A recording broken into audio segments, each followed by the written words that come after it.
Semoga sehat selalu ya. Perkenalkan, nama Ibu Pancananda Putri. Kalian bisa panggil Ibu Nanda. Oh iya, di masa pandemi COVID-19, kita sebagai warga negara yang baik harus mematuhi protokol kesehatan ya. Salah satunya, belajar dari rumah dan tetap semangat. Sebelum memulai pelajaran kali ini, alangkah baiknya kita berdoa terlebih dahulu menurut agama dan kepercayaan masing-masing. Berdoa dimulai. Selesai.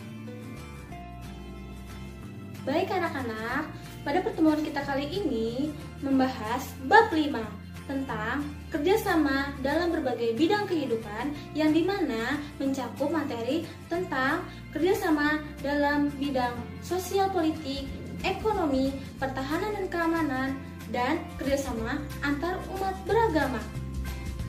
Kerjasama dalam berbagai bidang kehidupan. Sejarah mencatat bahwa perjuangan bangsa Indonesia dalam merebut dan mempertahankan kemerdekaan merupakan hasil kerjasama rakyat yang berjuang mengusir penjajah dari bumi Nusantara. Bangsa Indonesia meyakini bahwa kemerdekaan yang diraih merupakan atas berkat rahmat Allah yang Maha Kuasa dan hasil kerjasama rakyat tanpa dibatasi oleh perbedaan suku bangsa, adat istiadat, agama, dan bahasa daerah. Bentuk kerjasama atau gotong royong dalam kehidupan bermasyarakat, berbangsa dan bernegara dapat nampak dalam kehidupan sosial politik, ekonomi, pertahanan dan keamanan, dan kehidupan umat beragama. Kerjasama dalam bidang kehidupan sosial politik. Kehidupan sosial politik masyarakat Indonesia terdapat dalam sila keempat Pancasila yang berbunyi, kerakyatan yang dipimpin oleh hikmat kebijaksanaan dalam permusyawaratan dan perwakilan. Sila keempat Pancasila pada prinsipnya menegaskan bahwa bangsa Indonesia akan tetap memelihara dan mengembangkan semangat bermusyawarah dalam perwakilan. Yang kedua, tentang kerjasama dalam bidang ekonomi. Dalam kehidupan ekonomi, kerjasama digambarkan pada pasal 23A Undang-Undang Dasar Negara Republik Indonesia tahun 1945 berbunyi, pajak dan pungutan lain yang bersifat memaksa untuk keperluan negara diatur dengan undang-undang.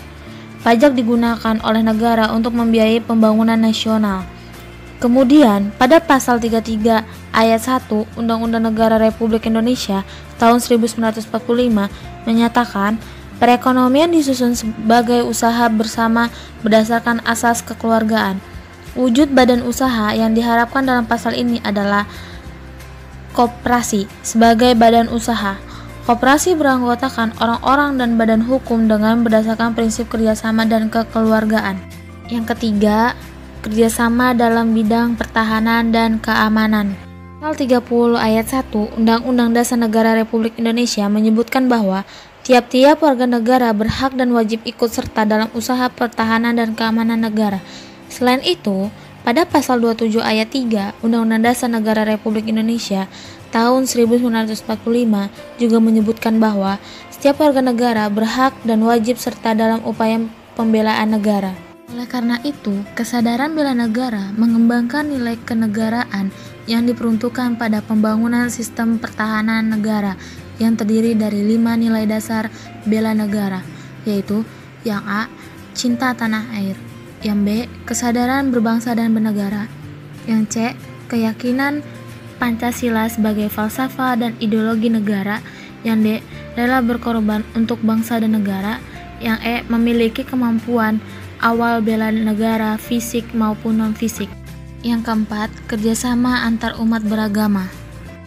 Pasal 29 ayat 2 Undang-Undang Dasar Negara Republik Indonesia tahun 1945 berbunyi, negara menjamin kemerdekaan tiap-tiap penduduk untuk memeluk agamanya masing-masing dan beribadat menurut agama dan kepercayaan itu. Ketentuan pasal tersebut mengandung pengertian adanya jaminan negara atas hak kebebasan penduduk untuk memeluk agama dan beribadah menurut agama yang dianutnya.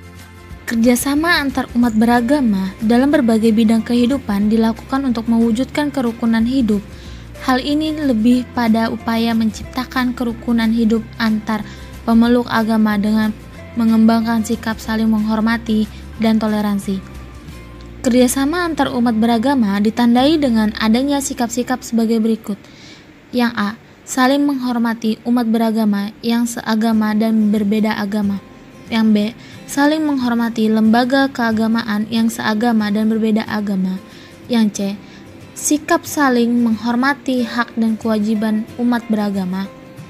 Dengan demikian, ketentuan pasal tersebut mengandung pengertian adanya jaminan negara atas hak kebebasan penduduk untuk memeluk agama dan beribadah menurut agama yang dianutnya.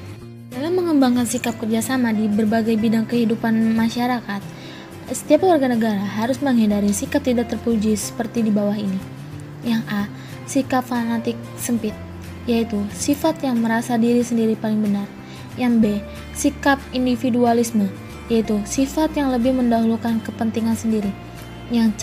Sikap eksklusifme, yaitu sikap selalu memisahkan diri dari kehidupan sosial di masyarakat karena adanya jurang pemisah akibat perbedaan suku bangsa, adat istiadat, agama, dan bahasa daerah. Yang D. Sikap primordialisme, yaitu perasaan kesukuan yang berlebihan. Kerjasama dalam kehidupan bermasyarakat, berbangsa dan bernegara akan terwujud apabila setiap anggota masyarakat dapat mengembangkan sikap saling menghormati, saling menghargai antar suku, agama, ras, dan antar golongan. Sekian video pembelajaran kali ini, semoga bermanfaat ya. Terima kasih. Wassalamualaikum warahmatullahi wabarakatuh.